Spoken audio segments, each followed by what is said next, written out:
Alors vous allez me dire, mais Elisa, qu'est-ce que c'est Twitch?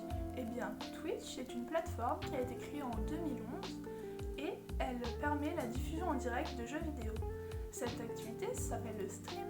Elle allie à la fois la diffusion du jeu en direct, le commentaire par son joueur et une interaction permanente avec le spectateur via un chat.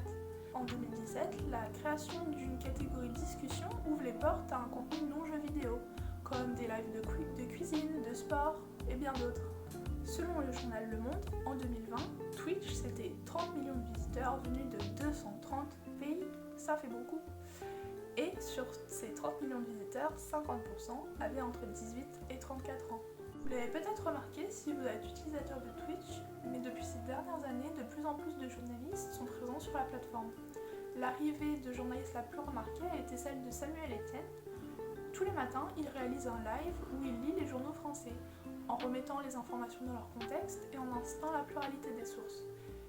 Il a aussi réalisé des interviews qui ont été très médiatisées, comme celle de Jean Castex ou de François Hollande, où l'on apprend par exemple que l'ancien président, son plat préféré était l'entrecôte frite. Depuis l'arrivée des journalistes sur Twitch, les personnalités politiques ont vu la plateforme comme une opportunité de toucher un public plus large et de façon plus directe. On a par exemple Gabriel Attal avec son émission #sans filtre, où il a invité des influenceurs à l'Élysée pour discuter des problèmes des étudiants durant la crise sanitaire. Selon le journal Marianne, cette émission a été un gros flop médiatique et s'est arrêtée dès le premier épisode. À côté de cela, on aura par exemple Jean-Luc Mélenchon avec sa chaîne qui a été créée en 2020 et où il fait des diffusions régulières avec un format adapté à la plateforme. Un des premiers journalistes à avoir fait venir les politiques sur Twitch a été Hugo Décrypte, qui vulgarise les informations du quotidien pour les rendre accessibles au plus grand nombre. Il a par exemple invité François Hollande dans sa nouvelle émission sur Twitch, qui s'appelle Mashup, pour lui poser des questions sur le conflit ukrainien.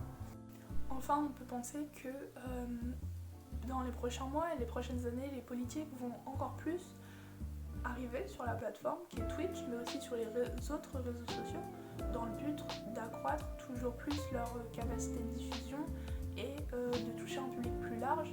Sur Twitch, ce sera surtout un public qui est jeune et souvent abstentionniste. Donc préparez-vous à avoir encore plus de personnalités politiques sur Twitch. Merci d'avoir écouté cette vidéo et moi je retourne sur Twitch, donc je vous dis à bientôt pour une nouvelle vidéo.